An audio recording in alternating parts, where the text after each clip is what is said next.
భారతీయ నటి అనే కీర్తిని పొందే అవకాశం కొంతమంది నటీమణులకే లభిస్తుంది. అటువంటి కీర్తిని పొందిన ఒక అరుదైన నటీమణి అదితి రావ్ హైదరి.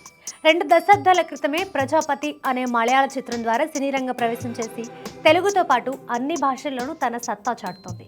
గత ఏడాది విజయ్ సేతుపతితో కలిసి గాంధీ టాకీస్ అనే చిత్రంతో సందడి చేసి ప్రస్తుతం పలు కొత్త ప్రాజెక్ట్స్తో బిజీగా ఉంది.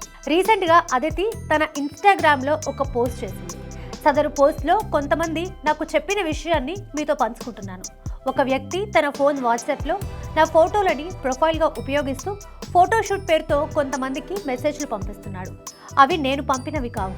నేనెప్పుడూ నా పర్సనల్ నంబర్ని వర్క్ కోసం ఉపయోగించను. నా అధికారిక పనులన్నీ నా టీం ద్వారానే జరుగుతాయి. అలాంటి మెసేజ్లు వస్తే వెంటనే నా టీంకి ఇన్ఫార్మ్ చేయండి.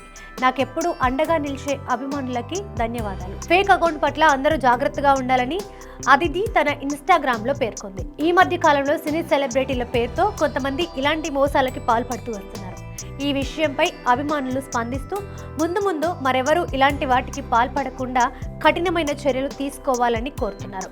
అదితికి ప్రముఖ హీరో సిద్ధార్థ్తో వివాహం జరిగిన విషయం తెలిసిందే.